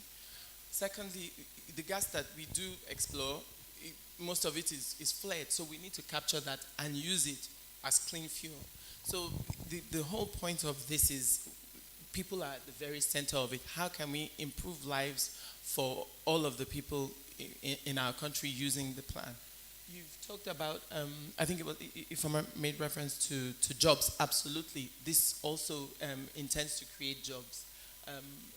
About 840,000 jobs by 2060, 340,000 by 2030, and by 2060, 840,000 jobs is what is projected under the plan. In terms of how much it will cost $10 billion a year. It's not money that is in a budget. It is money that we have to raise. It's money that will come from private sector to fund mainly private sector projects. So all the renewable energy that we want to see, the microgrids, the little microgrids that that are beginning to really grow in communities across the country, that are being created by private sector partners, we need to raise finance for them and make it easier for them to access the funding to create distributed renewable energy. So that's another part of it. So the work that the Vice President is doing at the moment is trying to raise support for our plan globally, because the world is not necessarily very pleased with the fact that we have an energy transition plan. We want to use gas. We are prioritizing and centering our people, their development, their livelihoods, and their jobs. So we are trying to work towards gaining support and partnerships from the world, raising finance from the world for the projects in the energy transition plan. And these projects you'll see, as I said, they're private sector projects, and they address getting us, improving gas, getting us to electrification ultimately, creating renewable energy across communities, in communities across the country. Helping us migrate from using dirty fuel like diesel for all the trailers and things that we use, so that we can move from there to gas, and it can support us to continue to explore gas safely. I take the point that this needs to be shared and vulgarized across the country, so that, again, people in communities across the country can really understand that they are at the center of this, and we've got a lot of work to do together. I think you mentioned that the plan was launched just last month, so the work is just beginning. This is the first step in continuing to communicate what is in store in the energy transition plan for all of us in the country. Okay, but just to clarify, what you're telling us about what the plan is saying now, but what would a governor or a government in Kogi State or Kaduna State or Cross River State do? Don't they have any role to play? Is it just the private sector? Absolutely. Within their state, they can make it easier for private developers of renewable energy, for example, to set up shop, to develop grids, to provide solar home systems in communities. Governors and people at the subnational level can engage with federal regulatory authorities like NERC. In fact, some work is going on at the moment at NERC to make it easier to at the moment, you have to get a license for the production of anything as little as 1 megawatt. So the work is going on to raise that so that the licensing begins from, say, I don't know, maybe 5 megawatts or 10 megawatts. So that work is going on. There's some challenges where NERC is saying, well, if for example, somebody wants to build a solar farm, they need to acquire land. So, and that creates, because of the community issues with land, that creates some problems. So, which is why they prefer to have a closer eye on the licensing. But we're working with them to raise the ceiling on that so that it's easier for developers of, say, solar power, or people who want to develop wind farms, for example, to do this, so that you can create little mini grids in small communities up to a certain amount without having to get a license for it, so that the regulatory work is easier. So for a governor, for example, I would say support private sector to come into your country. We have an integrated energy planning tool that helps you identify the least cost way to electrify a community. So again, if I were a governor, I could work around building mini grids, identifying communities where there is a demand for power, linking it also to public utilities like health centers and schools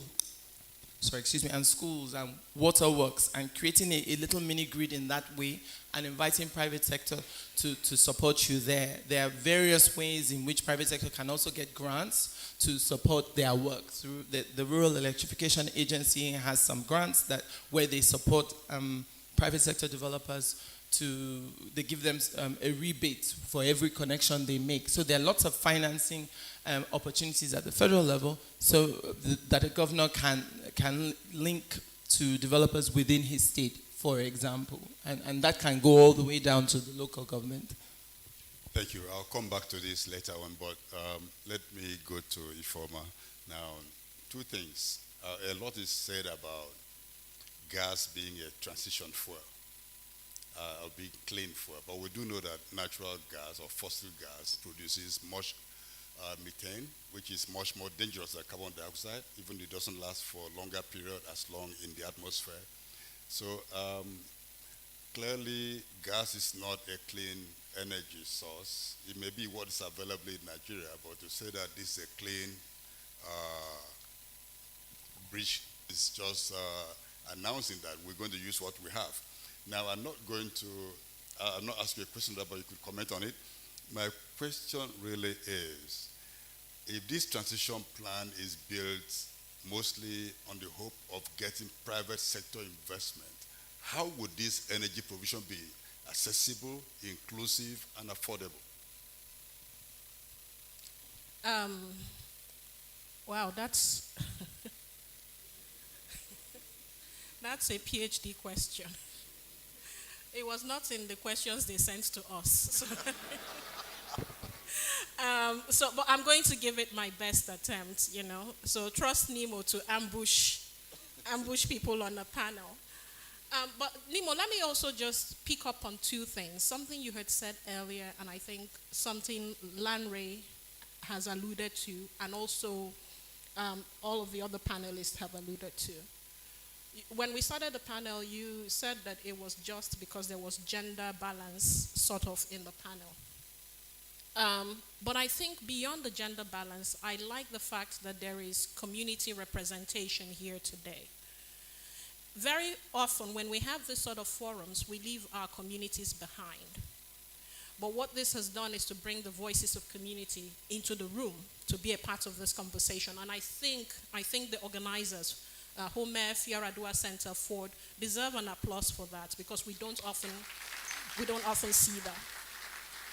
And this occurred to me even before I knew what Nemo was going to be asking, because when I listened to both of them speak, I thought it was powerful for us to hear what their concerns were, so that when those of us in government, those of us in private sector, or those of us that are in NGOs, are thinking about how we address these issues, we actually have the communities at the forefront of our design.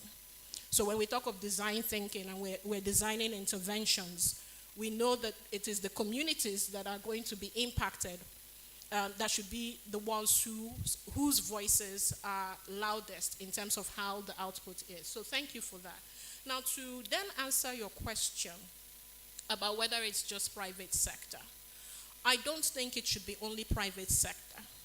In fact, I think, the private sector should just be an enabler like government, and have, or rather not an enabler, but just be a participant or a promoter like government, but have a very integrated, we should have a very integrated approach on how we address issues of energy transition in order for it to be just. It is important that for it to be just, we let communities lead. If we're going to have a just transition in terms of this energy transition plan, it is important to let communities lead. And what do I mean by that? Chief here has talked about, what they're experiencing in Ogoni land, and how their lands have been destroyed.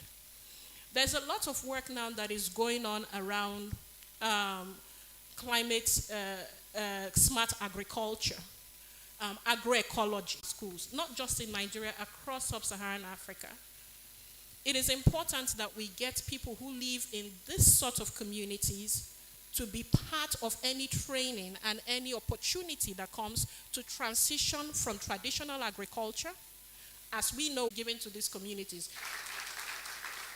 And this is because they are the ones who live in the communities. They are the ones who are going to farm there, right? So there is no going to bring an expert from outside of these communities to come and do the work. The other intervention I'll make about this, Nemo, because sometimes we over-focus on the private sector, is we have to look at other non-aligned sectors. The media has an important part to play in this. How do they break down what this energy transition plan is? How are we teaching them to speak about it intelligently and report about it intelligently as well? Because they are the voices. People are going to listen to them on radio, newspaper, on TV, who are going to amplify what is in the plan, and then also help to hold government accountable.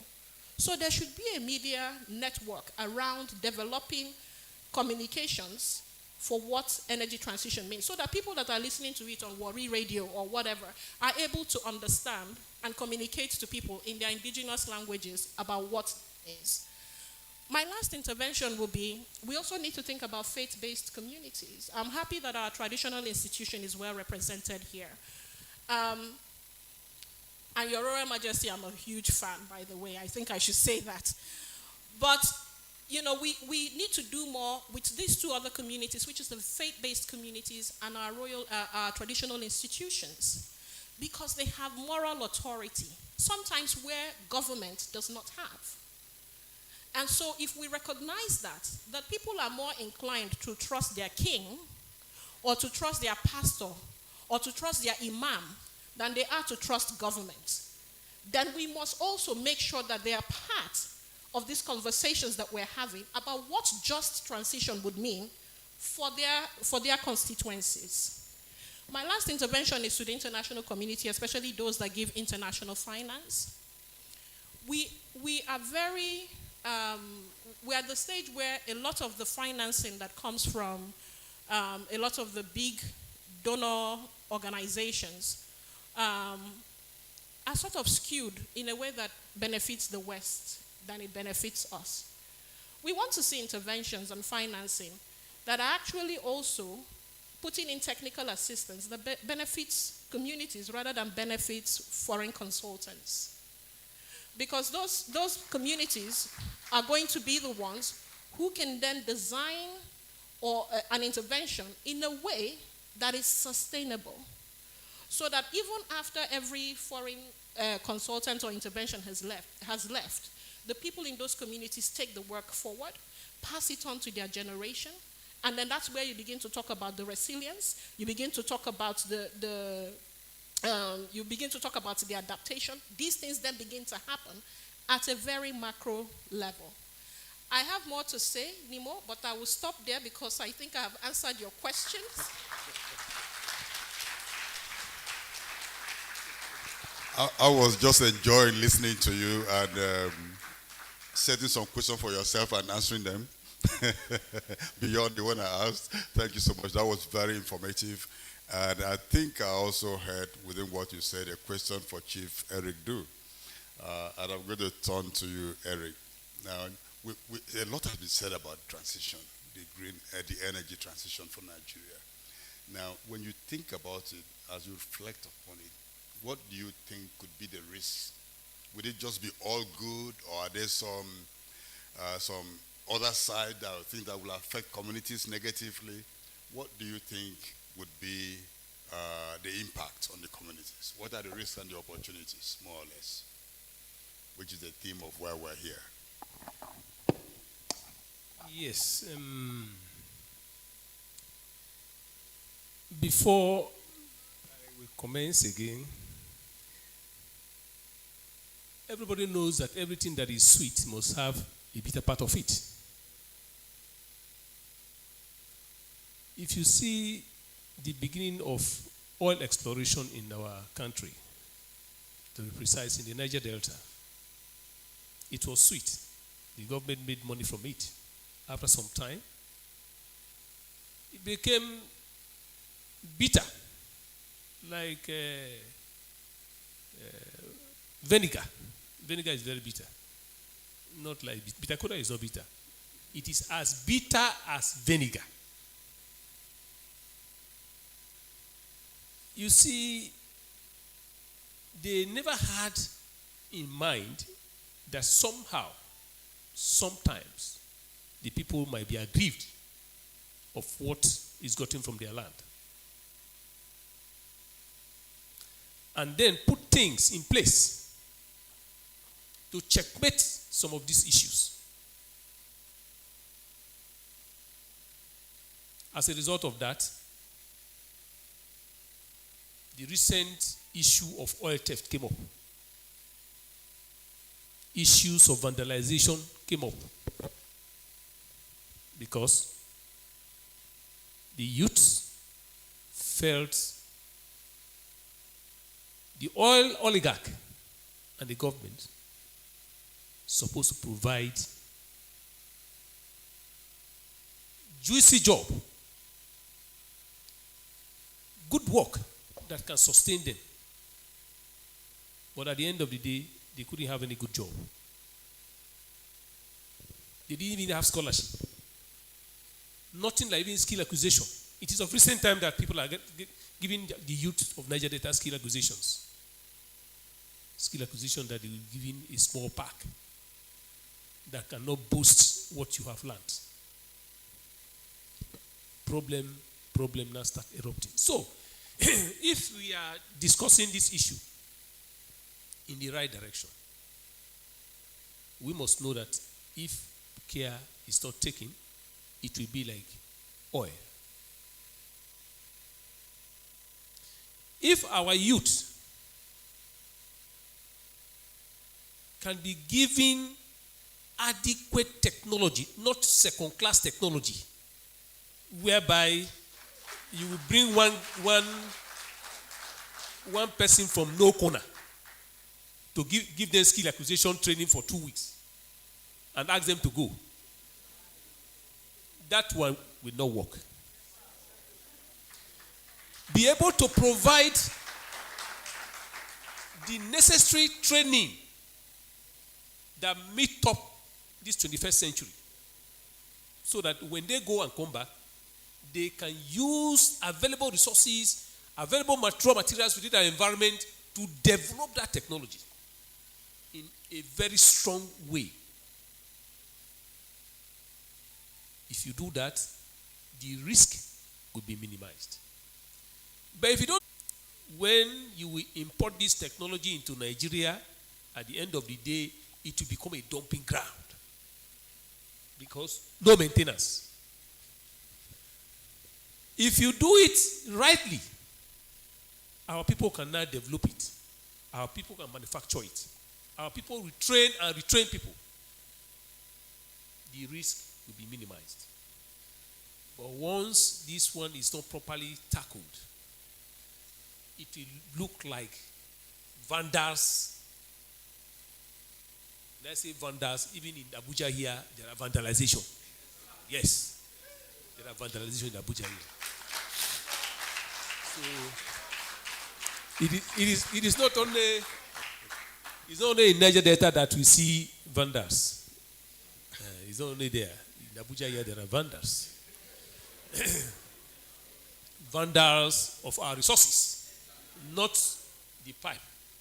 Yeah, our resources.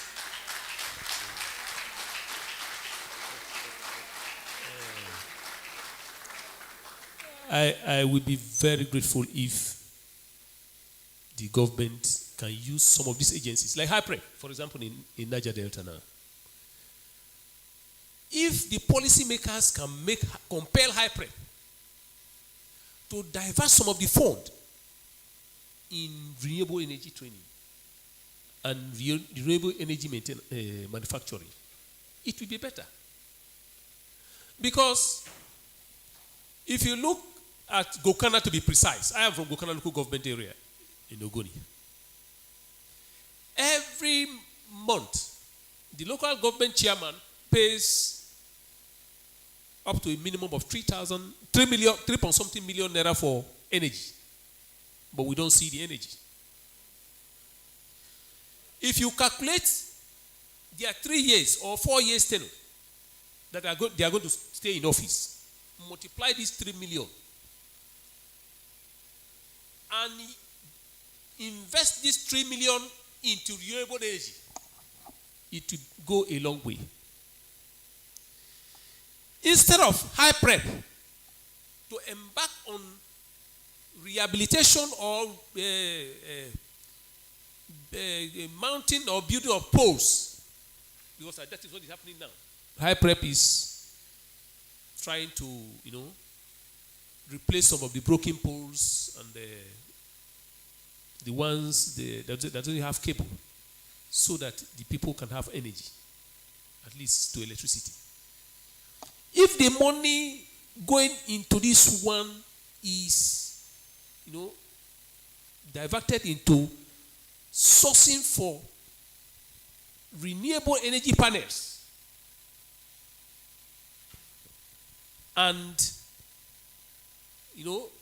work it out for the local government people, it will be better for us, cheaper, than to even continue to force us into this old pattern. I would raise my case there for a while. Thank you so much. Well said. Well said. Well said. That was a very strong point and a direct recommendation to government. There's no future in the old massive national grid. It's time to invest in renewable energy. And, I think also that HYPREP would be hearing us, so they have funds for empowerment, and so they could also invest in alternative energy rather than investing in things that may not be so useful. Now, I'm going to come to Mrs. Wada, and after that we throw it open to you. We take 1 or 2 questions from the audience, and then we wrap up this panel. I know you like us to stay here throughout the whole day, but yeah, thank you. But we're going to have to close it. So, Madam Wada, from what I heard, right now, kerosene is more expensive than gas in the market. And usually people in the communities or less resource persons depend on kerosene to cook and do other things. So if kerosene becomes more expensive than gas, I know the community women will have to buy gas cylinders, gas cookers, and so on. But, these are all new challenges. How are community people coping with the rising cost of energy?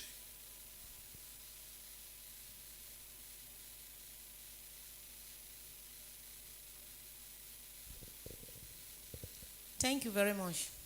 Really, it is difficult. Like as I mentioned earlier, we are suffering. we use firewoods. Now that the kerosene is very high, the prices, so many persons cannot afford for it. It is not easy to live in a village where even the soil is being degraded. You cannot have good harvest. We are suffering silently, dying silently. So in terms of the kerosene, the cooking aspect, we base on firewood now. Firewood. So many persons, firewood. Now, like as this season, harvesting season, and flood coming up. So you can see every woman hastening up using a sawing machine to saw firewood, heap them nearby your house corner to be using. We base on that right now because we cannot afford for the kerosene based on the poverty energy we are passing through. So that is what we are doing now. And some few persons still depend on gas. People that their hand can cope. You know, all fingers are not equal. And like as I mentioned earlier before this time, the suffering we are passing through even, it based on the women and the girl's child, because we are the people taking care of the family. So when it comes down to the pollution aspect of it, even the decision making, the girl child and the women are not in the picture even. It becomes like men affairs. But when sickness come in respect of these pollutions that, like as I mentioned earlier, that we are passing through different kind of diseases, sicknesses, which we have not been experiencing before. It falls down to the women, which is the mothers of the family and the girl child, because we are the ones shouldering the whole problem more than the men. But when it comes to decision making or counseling in respect of the women and the girl child are not in the picture. So those are the areas we are passing through, and those are the areas I'm talking about. So in respect of the cooking aspect, we use fire. The soil is being degraded, that we are not having a good harvest in Niger Delta mostly. So many persons cannot even afford of 3 meal square any longer. You eat 2 times, you are okay for the day. You thank your God. And it is not easy. People are dying silently, suffering, poverty, hunger. So I still plead with the government and the polluters to do something. Like as my sisters and my brothers have earlier mentioned, whatever they are going to do, let it boil down to the rural area, because they are the people suffering most. That firewood we are using, it is still giving us more havoc again. So that is what we are passing through, and we depend on firewood. Thank you. Thank you, madam. You know, when she says the communities depend on firewood, that really raises very red signals, because that will compound the problems of global warming. Mangroves are being destroyed for firewood, apart from being destroyed by oil installations and equipment. The forests are being damaged because people are looking for wood. It's not the way our people used to source firewood. When I was growing up, firewood was sourced during planting season. When the forest is being cleared or farmlands are being cleared, the trees that were cut down were packed for firewood. And nowadays, people are just going to cut the mangrove because alternative energy sources are out of reach. So something needs to be done about this. It's been integrated into the transition plan to ensure that it's ridiculous sources. All right, so that's now the floor is open for 2 questions, 2 short questions. Not if you want to make a speech, no hands, so many hands. But I'm going to determine which hands I'm seeing, not how many hands are lifted up. It's only the one I decide to see that I will see. Please, you go straight to the point and ask a question to any of the panelists. If you can identify the person you want to ask, you can go ahead. I see somebody with a youth call cap right here. Is that a youth service I'm seeing? Right, it's nodding. Can you let that brother? And then, no campaigning. This is not election period.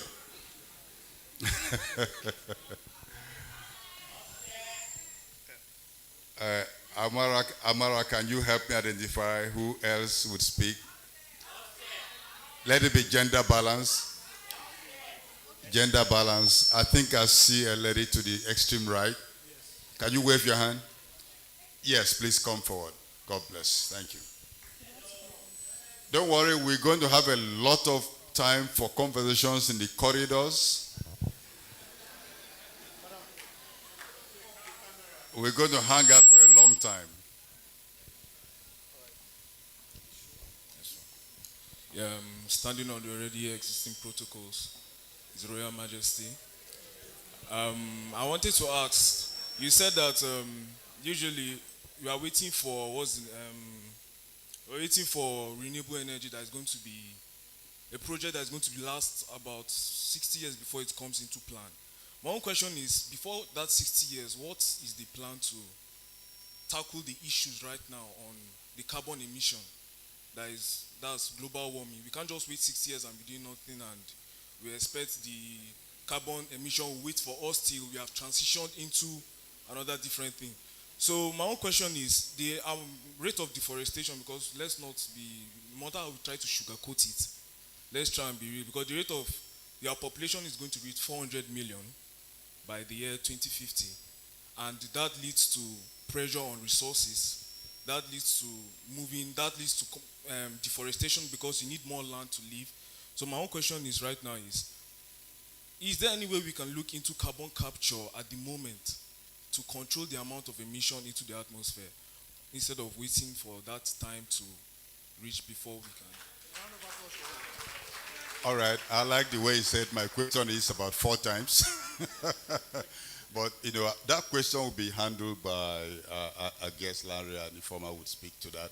But let me just say that carbon capture is one of those solutions being bandied about in official circles. It means keep polluting. It doesn't change the situation. You pollute, capture, and store it. You storing it, anything a human being can store will not last forever. So it's just postponing the problem to the future. So you have to complain about the time before the solution. Carbon capture will only postpone when the solution would actually come.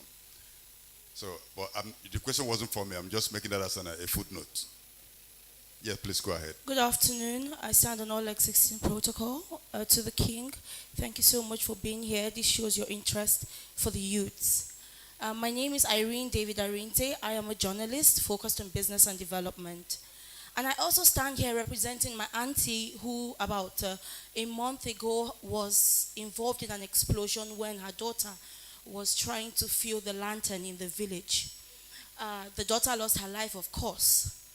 And so I'm asking, right, from the Vice President's office, Ms. Lanry, you did mention that the government is trying to ensure about 840,000 jobs within the space where we're trying to move into renewables. And I'm asking, right, what is the government doing to collaborate and negotiate with the private sector, particularly organizations like Ms. Ifemalo's organization, which is already doing things to ensure that renewable energy is being accessed, government may otherwise may not be able to reach, right, which is one. And two, I also do agree with Ms. Ifemalo, who talked about the need to sensitize journalists. It's so important what people hear. People sometimes underestimate and undermine the impact of the media when it comes to things that involve an impact on the community. When you ask, sometimes when we hear stories or rumors running around, the next point of call is media. We go as far as some people go to Insta blogs, some people go to channels and the likes. So what are we doing to ensure that we also involve the media in this rally? Thank you. Thank you very much. And we have to go back to the panel. And Larry, I think you've got your questions loaded. Let's just also take this as the concluding comments. So I will pass it to everyone. Okay. I think the first question was about, I think you were asking what we're going to do in the short term. This is it. The energy transition plan is now. That is the work that we have to do now. We must conclude our work by 2060. So we're not waiting until 2060. We're trying to do the work now. You talked about carbon capture. It's one of the things that is in the plan, basically to stop flaring gas. At the moment, we are flaring gas. We need to stop that so that we can use the gas, which is cleaner than using kerosene or biogas. Because, you know, as Madam Aimba said, you know, so many people, it's difficult in communities, and people are now having to resort to using wood, biofuel, which is causing further degradation, which is continuing to affect climate change, which impacts the communities. So it's a cycle, as you see. So the energy transition plan is what we have to do today. The second question was about what it is that we are doing on renewable energy. I think, I don't see the lady anymore. Every day, that is exactly what the government has been doing, or this government has been doing since 2015. And I think even before that, we have been working to expand our renewable energy stock. The Rural Electrification Agency is working with private developers to create mini grids, renewable mini grids, gas mini grids in communities across the country. You may have heard of the Energizing Education initiative, where the government has been providing power with private sector developers in universities. I think there's a university in Abakaliki. Bayero University is being powered by gas at the moment. Abakaliki I think it's gas and solar. There's several universities across the country. There's a university in Delta State as well, in Afuru, that's also slated under energizing education. There's also energizing economies as well. Markets in Sabongari are being powered using solar power. The market in Ariaria is using gas, which is cleaner. So that is all we've been doing. During COVID, the government began the Solar Power Niger program, which was to make 5 million connections across the country in rural communities where people are not ordinarily served by power. So that has begun. Private sector developers are also implementing this. A lot of work had to be done to secure financing for them that would be relatively inexpensive, and that work has been done. I think NNPC is supporting with guarantees, also NSIA as well. So really, that's a lot of the work that we've been doing, because as you know, the grid is old. The grid is being fixed at the moment. That's going to take a long time. So the focus has been, what is the quickest way that we can get energy to communities across the country so that we can continue to provide, support people's livelihoods, people can get energy. I acknowledge that it's not fast enough, but that's really what all the energy has been put into. I think those are all of the questions. Thank you so much. Chief Eric Du, you have the floor. Well, in summary,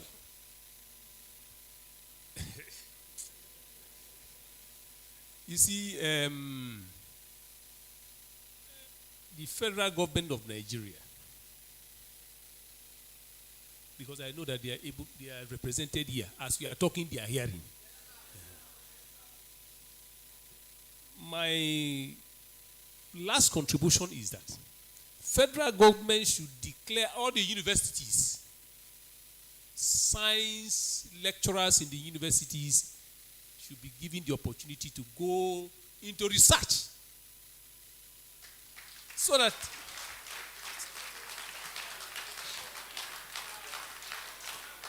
because apart from,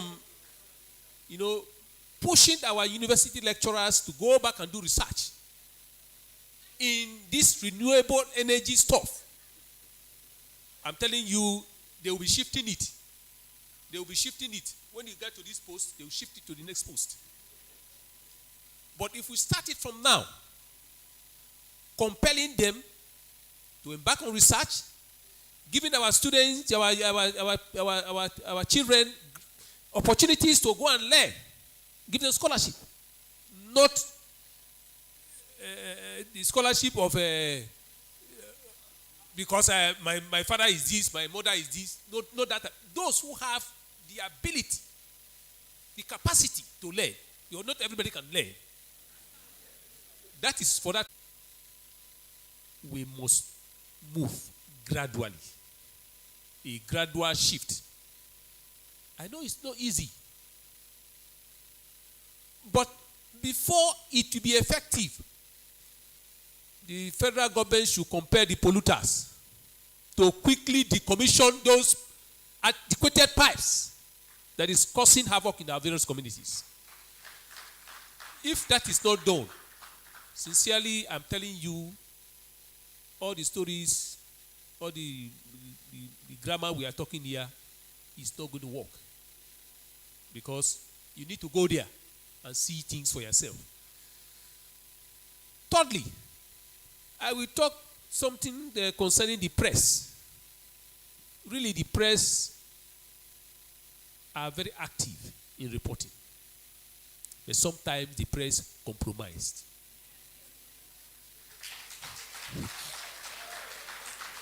The reason why I'm saying this, I'm not being biased, but I'm telling you the gospel truth. In Bodo community, in the past 4 weeks, there have been continuous spills that emanated from equipment failure. I kept advocating the oil oligarch. Why not use alternative dispute resolution in mediating into these issues? Now the community people say, no, we don't trust our traditional rulers. I'm a traditional ruler, but I won't shift from it. Because sometimes the traditional rulers compromised. Because if I don't tell you, you won't know. You will think that the traditional rulers are sent. We are not sent. Yes. We are not sent. The oil oligarch, the moment they know they've committed an offense or they fail their responsibilities, they will throw small bait in the midst of traditional rulers. The next thing, the story will change. You will see that our able traditional ruler who was advocating for settlement, compensation, he will just go back to his house. You won't see him again. The youth who doesn't understand will remain on that pipeline day and night. I've sent most of the pictures to our father Nemo here. Up to now that I'm talking, people are there watching the pipeline for over 1 month. Over 1 month, people are watching it. Men, children, elders, aggrieved chiefs. But press is capturing that the people interfered with the pipeline and tampered with the line, drilling oil. It is not true. So sometimes the press should be sincere. Just like I told the oil oligarch, stay away from our traditional institution. Respect our traditional institution. Then to cause confusion.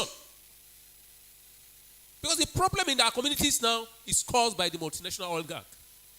As I speak now, you can verify. In Bodo, their community leaders are on exile. I'm not just making fun. Why?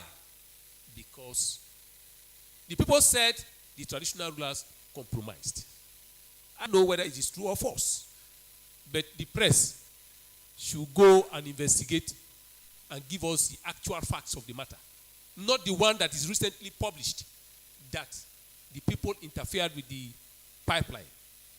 Then also advocate that the oil explorers should not be going to court, because going to court for a long time doesn't help. it makes people to be aggrieved the more. They should use alternative dispute resolutions. It will go a long way, and it will be a win-win situation. Thank you. Thank you, Eric. If it's over to Bob. Before you tell, let me just, Chief Eric said that lecturers should be asked to research. No, it's not a question. I'm just making a comment. But if the universities are still short, how are they going to research? So government should resolve this ASU issue and get our children back to school. Enough is enough.